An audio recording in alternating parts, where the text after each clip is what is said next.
Tumepata maoni kutoka kaunti zote 8.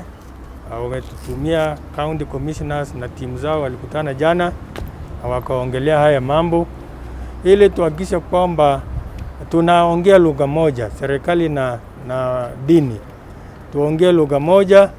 Hakuna tofauti ambayo inaweza kutokezea ikiwa tutaketi pamoja tupange mambo ambayo yanahusu maisha ya watu wetu, na tunatambua kazi ambayo inatekelezwa na kanisa na dini zote.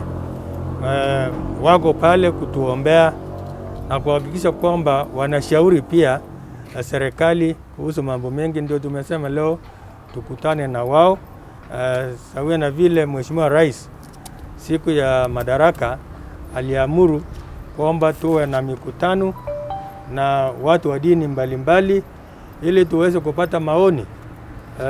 Na hatujasema leo kwamba tumeruhusu watu waendelee. Hapana, tuko hapa tukijadiliana, tuje na mbinu ambazo zikitumika zitaleta kuhakikisha kwamba kuna order kwa jinsi ambavyo tunafanya kazi, na tunachunga pia maisha ya watu wetu wasipate kuambukizwa huu ugonjwa mbaya.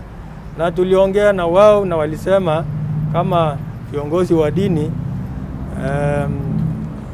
ili tupigane na hewa, kwa sababu tunapigana na kitu ambacho hatukioni. Ni hewa, ni upepo, ni pepo mbaya. Kwa hivyo wamesema watajitolea kwa maombi zaidi.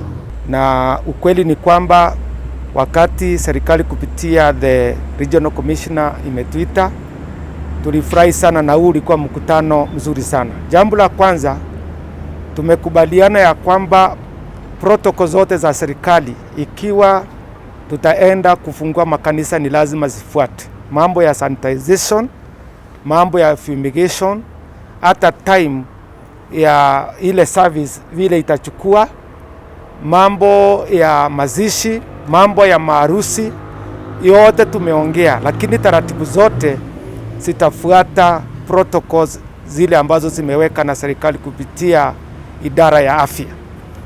Tumekutana na ndugu zetu kutoka dini tofauti, kwa sababu tunajua kwamba hili janga halichagui dini wala rika wala kabila. Ni janga ambalo kwamba tunafaa tukabiliane nalo. Na sisi kama viongozi tumeketi tukazungumza vipi tutaweza kujilinda, tutalinda ndugu zetu ambao kwamba wanahudhuria makanisa, misikiti na pia temples za Wahindi. Na la muhimu ni kwamba tuweze kuweka zile distancing ambazo kwamba ama zile sheria ambazo kwamba serikali wameziweka, ni kwa sababu ya manufaa yetu.